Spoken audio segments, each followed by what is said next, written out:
Jésus. Amen. Il faut commencer vite. Ayons pitié. Alléluia. Alors, bien aimé, comme je l'ai dit, il y a des secrets dans le royaume. Et nous allons voir les secrets que Jésus a utilisés. Et même dans l'Ancien Testament, ils ont utilisé le sang de Jésus. Alors, bien aimé, le sang de Jésus détruit toute maladie. Le sang de Jésus détruit toute malédiction. Le sang de Jésus détruit tout problème. Alors, ne jouez pas avec le sang de Jésus. Il y a 3 manières d'utiliser le sang de Jésus. Première façon, c'est par invocation. Un prière qui peut dire Seigneur, lave-moi par ton sang. Ça, on appelle ça invocation. Purifie-moi par ton sang. Rends-moi saint à travers ton sang. Ça, c'est la première façon d'utiliser le sang de Jésus. La deuxième façon, c'est ce qu'on appelle la communion. La communion où on mange le corps de Jésus et on boit le sang de Jésus. Alléluia. C'est un mystère. Regardez, quand on dit communion, est-ce que ça va quand on fait communion? On monte au ciel et puis on s'en piquer Jésus. Et puis quand ça va verser, on prend un pied et puis on vient boire. Est-ce qu'on fait? Non. Mais bien aimé, ce qu'on voit et ce qu'on croit. Si tu crois, ça devient mystère. Regardez, ton sauce grecque, ta sauce grecque qui est à la maison, si tu pries dessus, et que tu crois que c'est le sang de Jésus, si tu l'as, ça va agir le sang de Jésus dans ta vie. Alléluia. Ton couteau banane, que tu manges là-bas, si tu pries dessus, que tu dis que Seigneur, couteau banane, c'est plus le couteau, mais c'est le corps de Jésus, ça va devenir le corps de Jésus. Alléluia. Amen. Alors, bien aimé, nous allons prendre 1 Jean chapitre 4, à partir du verset 1. 1 Jean chapitre 4. 1 Jean chapitre 5. Pardonnez. 1 Jean chapitre 5 à partir du verset 4. 1 Jean chapitre 5 à partir du verset 4. Écoutez-moi bien. 1 Jean chapitre 5 à partir du verset 4. Il dit parce que tout ce qui est né de Dieu triomphe le monde, et la victoire qui triomphe le monde, c'est notre foi. Il dit parce que tout ce qui est né de Dieu triomphe le monde, et la victoire qui triomphe le monde, c'est notre foi. Il dit tout ce qui vient de Dieu, ça domine les choses du monde, et la victoire qui fait que ça domine les choses du monde, c'est notre foi. Alléluia. Si tu ne crois pas à ce qu'on va faire, c'est zéro. La troisième manière d'utiliser le sang de Jésus, c'est ce qu'on verse, on appelle ça aspersion. Donc, le sang de Jésus, on l'utilise premièrement par la prière, c'est ce qu'on appelle invocation. Par la communion, c'est ce qu'on mange et puis on boit. Et puis par l'aspersion. Mais la Bible dit, tout ce qui vient de Dieu, ça domine les choses du monde. Et ce qui fait que ça nous donne la victoire, c'est quoi? C'est la foi. Prenons le verset 6. Vous allez voir que c'est l'eau. L'eau, ça peut devenir ça. Bizarre, maman, toi qui ne peux pas bizarre là, c'est pas qu'il faut le préparer. C'est pas l'eau. Quand on dit c'est le sang de Jésus, là, les gens ne croient pas. Regardez. Il dit au verset 6, on va s'arrêter au verset 8. Il dit c'est lui, Jésus-Christ, qui est venu avec l'eau et du sang. C'est moi écrit. C'est moi écrit. Ça, moi écrit, mon grand-père n'était pas connu. Il dit non avec l'eau seulement, mais avec l'eau et avec le sang. Et c'est l'esprit qui rend témoignage parce que l'esprit est la vérité. Est-ce que c'est les humains? C'est les humains qui vous parlent. Il dit au verset 7, car il y en a 3 qui rendent témoignage. Il dit il y a 3 personnes qui rendent témoignage. L'esprit, le Saint-Esprit, l'eau et le sang. Et les 3 sont d'accord. Alléluia. Bien aimé, on lit la parole, on ne comprend pas. Ça, c'est ce qu'on appelle le logos. La parole est écrite. Mais il y a une révélation derrière. L'esprit. Alléluia. Jésus, avant de partir, il nous a laissé quoi? Le Saint-Esprit. Donc l'esprit ici représente quoi? Le Saint-Esprit. L'eau. Qui a créé l'eau? C'est qui? Qui a créé l'eau? La Bible dit que non, dans Genèse chapitre 1, il dit quoi? Au commencement, Dieu créa le ciel et la terre. Il dit quoi? Il dit l'esprit se mouvait au-dessus de quoi? De l'eau. Le Saint-Esprit se promenait sur l'eau. L'eau qui a créé, c'est Dieu. Donc, l'eau représente quoi? Dieu. Alléluia. L'eau que tu vois là, c'est Dieu. Ça veut pas dire l'eau est sous des vie. L'eau représente Dieu. Il dit quoi? Et le sang. Qui sur ça est versé? C'est qui? C'est juste.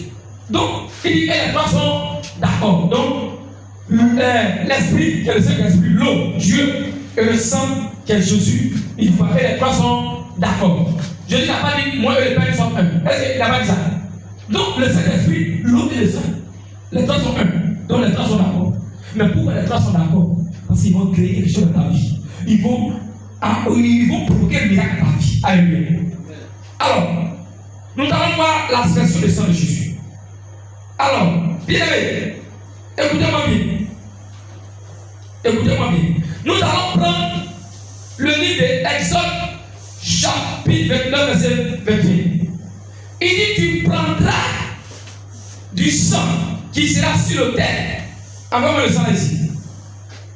Moi, quand il fait les choses, vas-y ça, monsieur. Envoyez le sang. Je n'ai pas inventé.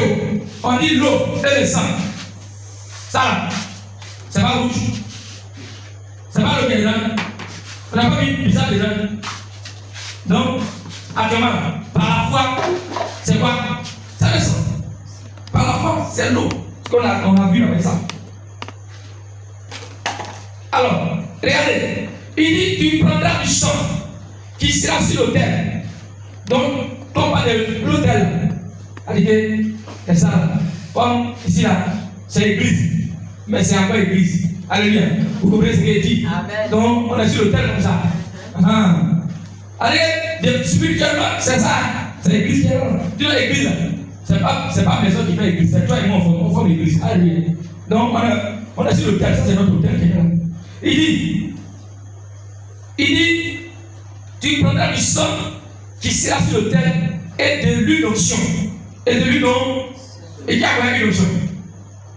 Et qui a son huile d'onction? Vous n'avez pas envoyé l'huile d'onction? J'espère que ça va rester dans mon sac alors. Ouf, pardon, il faut ouvrir. Alléluia. Ouf. Expliquez. Alléluia.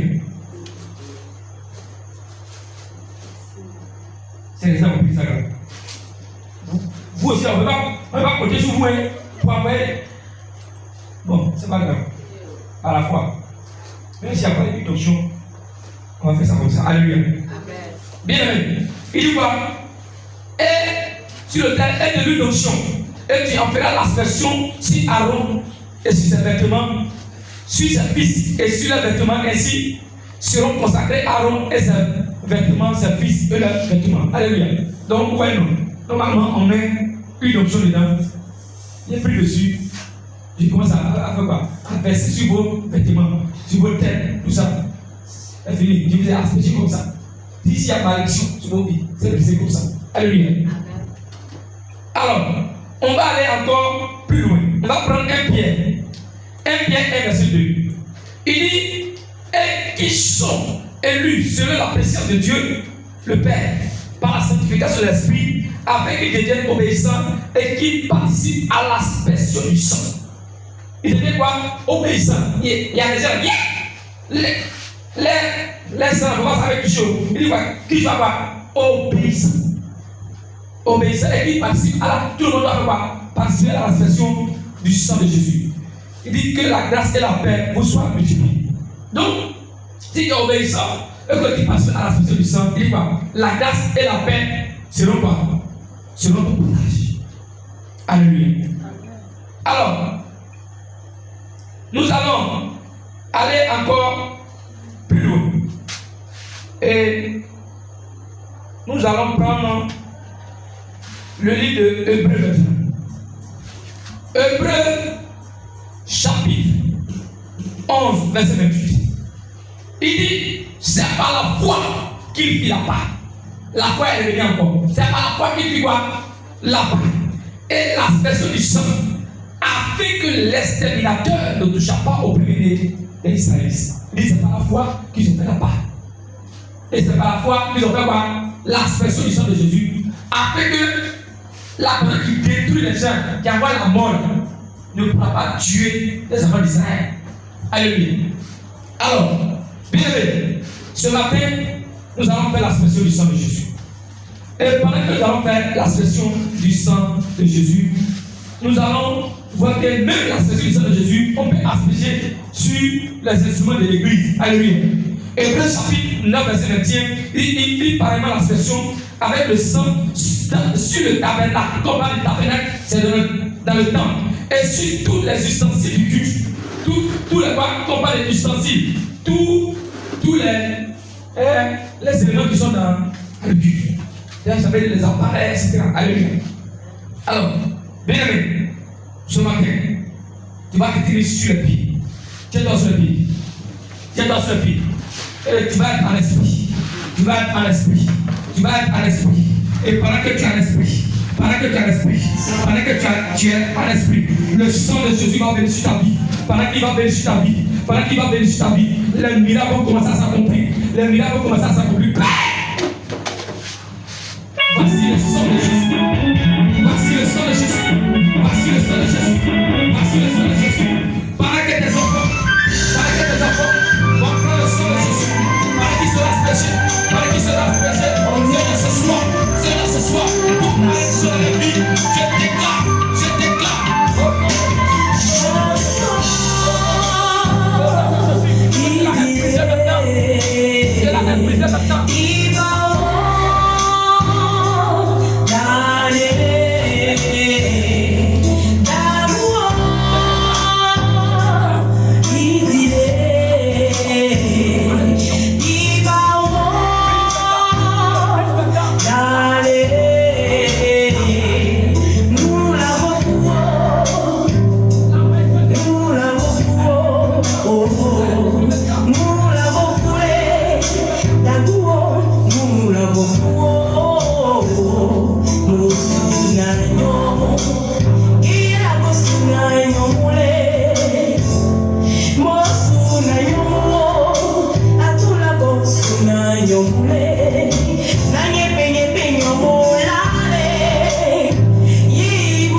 Merci Jésus. Merci Saint-Esprit. Merci. Merci Jésus.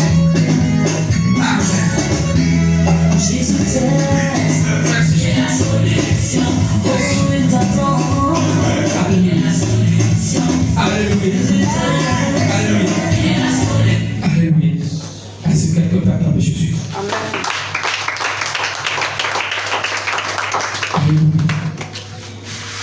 Je donne la fiche de prière à qui? C'est un ami de qui? On voit. Alléluia. Au prier rapidement, on va prêcher un peu en petit. Alléluia. Amen.